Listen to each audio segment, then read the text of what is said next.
Hi there, in this video tutorial I want to give an overview on DPFOC's tracking and active budget management service. Just before I get into the service itself, maybe if I could outline some of the background as to why we felt fit to introduce such a service. Essentially what we found is that most of our clients do not track the cost per lead and cost per sale that they are achieving in terms of the different mediums that media that they're using to promote their businesses. So many clients will use search engine optimization, pay-per-click advertising, display advertising, as well as offline advertising, and a failure to track which media is delivering the most attractive cost per lead and cost per sale means that it's not possible to maximize your returns on investment, to maximize the difference between your profit that you're making and your advertising spend, because you don't know what's working even at a channel level, even within the individual channels. So for example, within AdWords or within search engine optimization, again, there's very often no attempts made to track cost per acquisition and cost per lead and cost per acquisition down to the keyword level. So ultimately the basis for this service is that we're trying to help our clients to put systems in place within their own business that even if sales and leads take place offline, that they are still tracked in the same way as online businesses track these things, which then in turn facilitates offline businesses to make far more intelligent decisions, database decisions, on their marketing efforts. So what the slide here says is that a failure to track lead and sales sources means that most companies are in the dark. If robust tracking is not in place, it's impossible to maximize the difference between profit and advertising spend. And the goal, once you know what's working and what isn't, the goal is to scale up what does work and to try and fix or ultimately eliminate what does not work. So just before we move on again, we might have a brief look at this graph here. So in this graph, on the blue line, we've plotted an advertising spend. On the green line, the return on investment, and then on the red line, the difference between the profit that is made and your advertising spend. So your goal when managing your marketing spend is to, if insofar as possible, to get to this point here at the top of the graph here. You can see if we can get to this point, we've maximized the difference between what we're taking in profits and what we're paying out in advertising. Just a few things on the graph. What you'll notice is that the more you spend, the return on investment does tend to fall off over time. Though you can see it reducing here over time. The reason for that is that in the start of a campaign, so perhaps maybe at this point of the campaign, here at the early parts of the campaign, you can focus your efforts, for example in Google AdWords, on really targeted key phrases. So key phrases that are hyper targeted to your business and therefore very likely to convert at high rates. So you're going to get a high return on investment, but because you're only spending a small amount of money, then a high return on a small amount of money is still only a small amount of profit. So if we take an amount here, let's say of in the region of approximately of €1,000 of a spend, so these are approximate numbers. So if I draw a line straight up there, we'll see that I'm getting a very high return on investment of over 800%, which leads to a profit minus advertising spend of about €8,000. So I'm making 8,000, so I'm spending 1,000 and bringing in profits minus the spend of €8,000, which is obviously a very good place to be, and that would be a fantastic campaign. However, there is scope to grow profits further by spending more money, by moving further out along this line here. So you can see that the optimal point, the point at which you are optimizing your profits, is this point here.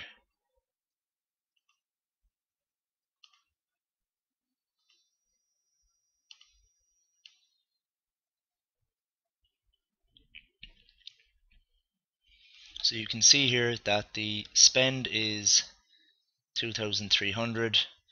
The return on investment is 550%, and the profit minus the advertising spend is well over 12,000 euro there. So you'll notice that even though the return on investment on this amount of spend is lower than it was on the 1,000 euro spend, so you remember on the 1,000 euro spend it was up around 800%, so it was a higher return on investment, but it was on a smaller amount of money. So your goal is to make the highest return that you can on the most amount of money. Now once you move past this apex point on the graph, then you're spending too much. Effectively, you're advertising your business to those people who just are not converting at sufficient rates to justify that spend, and they're actually reducing your profits after that. So ultimately what you want to try and do is get to the apex whereby you're marketing your business to all of those people who can profitably buy from you, and you want to stop at that point. If you're on the left hand side of that line, you want to scale up your spend, and if you're on the right hand side, you want to reduce your spend. But it's not possible to know where along this line you are if you're not tracking things, because you will have a graph like this for each advertising medium that you're using. So you'll have a graph like this for SEO, for PPC, for all of the different advertising media that you're relying on, and some will be delivering better returns than others. But if you're not measuring this, you'll have none of the data. So the purpose of the service is to start measuring it so that you can make more informed scientific decisions with regard to your marketing, or that we can make those decisions for you or in cooperation with you. So the first thing to do is to identify the sources from which you currently receive your leads. So these would be a typical list of lead sources here, and not only will we identify the sources from which you're currently receiving leads, but we'll actively advise you to try out new lead sources. So if you're not advertising on Bing, or perhaps if you're a B2B business and you're not advertising on LinkedIn, or if you're a B2C company and you're not advertising, or you're not active on Facebook, we would actively recommend that you do start working on those channels and measure everything that we do on there, and if they deliver a positive return, to scale up the efforts, and if they don't, to investigate them, ultimately scale them down and eliminate them. So once you've identified your lead sources, you need to identify how these leads make contact with your business. So again, typically this is by telephone, or by query form, or by sending you an email. So in order to track the source of telephone calls, we need to install telephone tracking, and we'll come to that in a moment. For query forms, again, we need to install query form tracking, and to ensure that you have robust tracking in place, it isn't feasible to include an email address on your website, which isn't ideal from a conversion rate optimization point of view. But if somebody copies an email address into an email client like Gmail or Outlook, it is not possible to track from where that person came. So in theory, the recommendation is not to include an email address on your website. In terms of telephone tracking, the way it works is that we will install some code on your website. That means that each visitor to your website will see a different telephone number depending on the source from which they originated. The telephone executive, on answering the call, will hear the source, and if there's a keyword, we'll hear the keyword associated with that source. So for example, we'll hear source Google Organic, keyword buy laptops online, and the executive can make a note of that source. Once the call ends, the executive will be prompted by the system to log the call as a lead or a sale, or if it was neither, to hang up. So in this instance, he'll be asked to press 1 for a lead and 2 for a sale, and if neither of those two, will be prompted to hang up. The system then will return reports in real time in this format here. So you can see the telephone numbers from which the calls originated are listed down the left hand side. The keywords that are searched for are here. They've been blocked out for confidentiality reasons. The channel You can also see that blue listings are listings that have been logged as leads. The brown one is one that hasn't been answered. You can see up here no answer. And then the white ones are ones that were not leads, perhaps people calling the business to try and perhaps sell their products or service to the business. So you have total visibility into where each telephone call is coming from. By installing smart query form tracking, you will have, each time you receive a query form, you will have the source of that. So in this instance, it's a Google organic lead and the keyword is SEO Company Birmingham. So you have total visibility into where the query originated, as opposed to just receiving a blind query form without knowing from where it originated.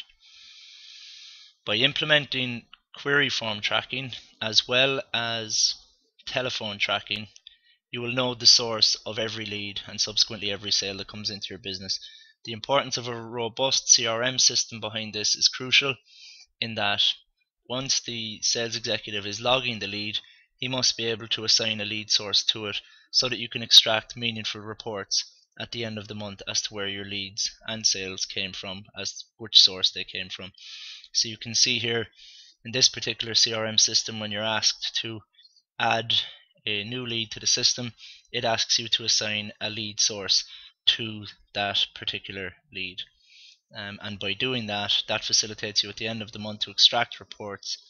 So you could do your customers by lead source, your sales or your leads by lead source at the end of the month. In an ideal situation, your CRM links seamlessly to your accounting system, so if you can use some form of ERP system, and we're happy to advise you on that, then you'll also be able to extract average sale data as well as not only just lead sources.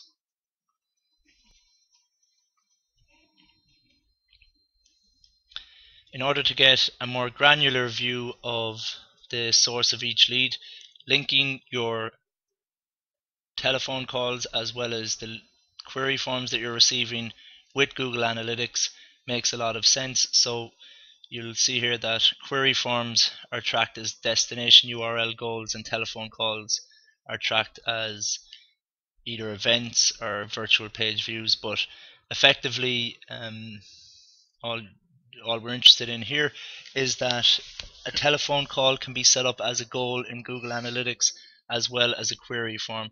So this allows you then to get to a more granular level within your reporting here. So the keywords have been deleted again for confidentiality reasons, but you will be able to see that in this particular report you will be able to see that the keyword that would be here was searched for and clicked on 49 times, and it generated the phone to ring once, one of which was one phone lead essentially, no query forms, and you could actually install a column here called cost per conversion as well. So you can get a cost per conversion down to the keyword level, which allows you to make far more informed decisions as to which keywords you want to bid on, which keywords you want to work on from an SEO perspective, which keywords are making sense and which keywords are not making sense. So you can get to a very detailed level here by integrating your telephone calls and query forms as goals on Google Analytics. In terms of tracking sales, obviously if the sales take place on your website, that's straightforward in that they can be tracked through Google Analytics. And if leads that are generated offline subsequently go on to become customers, the fact that you identified them, their lead source, when you added them to the CRM system means that their lead source is known once they do convert into being customers. So once you have all of this data, as where are all of your leads coming from, where are all of your sales coming from, what's your cost per acquisition for the different lead sources, what's your average sale for the different lead sources, conversion rates, returns on investment, profit minus advertising spend by lead source. Once you have all of that data, you can really start to make far more informed and intelligent decisions with regard to the allocation of your advertising spend. So if we take in this graph here, we can see that we're getting a gross profit minus advertising spend of €4,000, which is made up of these three different lead sources, so SEO, PPC, and social. And obviously what we would try to do is to actively manage the budget at this point. So we can see here that pay-per-click is generating profit minus advertising spend of just less than €1,000. So what we would try to do is to increase the spend on that to see if we can get the bar moving this way. And if we can get it moving this way, then we would continue to increase the spend. If an increase in spend, assuming it's being properly managed, gets the bar moving to the right, namely profits go up, that means that you are on the left hand side of the line that we referenced in the graph earlier on. If you increase the spend and the bar contracts, that means you're on the right hand side, and namely you should stop spending, you should contract your spend, because you're essentially marketing to people who are not going on to buy your product or service in sufficient numbers to justify the spend. However, it is important to point out that just because a particular channel isn't delivering strong returns, it doesn't mean that the traffic per se is problematic. It may mean that the landing page on which it's landing is not converting at sufficient rates to justify the traffic. So in this table here, we can see that a €10,000 spend to generate 10,000 clicks, if at a conversion rate of 1%, gives a cost per acquisition of €100, and if you're making profits per client of €80, you will lose €2,000 on that spend. However, the same spend, if you can increase your conversion rates to 5%, so get 4 more people per 100 that click on your website buying from you, the same spend with the same profits per client generates a positive return in this instance of €30,000. So a negative 2,000 can go to a positive 30,000 by getting 4 more people per 100 to buy from you. So conversion rate optimization is a key part of this service, so that we're actively managing your budget, but also identifying opportunities where we can turn bad spend into good spend through the use of conversion rate optimization. When performing conversion rate optimization, our approach will be to identify trouble pages, so highly trafficked pages with high exit rates or potentially high bounce rates. We'll use Google Analytics extensively to identify where the bottlenecks are in terms of conversions to try and free those up. We will come up with a thesis for the particular landing page as to why we feel conversions may not be as high as what we would hope. We will then set up a challenger page to the current page. So the challenger page is essentially a new design that we feel may convert at higher rates. We will then set up an A/B test to send a percentage of the traffic to the current incumbent version of the page, and the remainder of the traffic to a new challenger page, and we will track conversion rates for each versions of the page. If we find that the challenger page converts at higher rates than does the incumbent page, our job will be to recommend to you that we then move to the challenger page and let that page become the incumbent. We then set up a new challenger and continually refine until we feel we're getting as much conversions as we possibly can from that particular page. In this particular graph, we have identified a sales funnel for a website that a hotel-based website that allows booking to take place on their website. So you can see in this instance we've set up a funnel which involves checking the availability of a room, filling in a reservation form, making a booking, and then a booking confirmation page. Now what you will notice here is that 2,500 people enter the top of the funnel, and 1,100 of those enter from the home page, and then lesser numbers enter from other pages. 66 come straight into the funnel. However, 1,800 of those leave the funnel. The 622 of those that leave the funnel actually leave the website entirely. It is that 622 number that is worthy of investigation. These people have left the funnel but are still on the website, so perhaps may come back and complete the purchase at a later point, but these 622 have actually left the website entirely, and that warrants further investigation. So this page here would certainly be one that we would be focusing our efforts on in terms of conversion rate optimization to try and reduce those people leaving the website at this point at the top of the funnel. So to recap on this service, our goal with it is to track the source of every lead and every sale within your business to facilitate us to make data-based decisions, scientific decisions as to what is working, so that we can do more of that to grow your profits, and advise you to increase your budget if we feel that will increase your profits, to reduce it if we feel that that will increase your profits, and to ensure that at all times we have the data available to us to make informed, intelligent decisions, as opposed to operating perhaps in the dark, as we feel many companies currently are. This is a service that we're offering to businesses large and small, and if you feel that it is something that you would be interested in, please be sure to contact us and we would be delighted to speak to you further on it. Thanks very much for watching this video.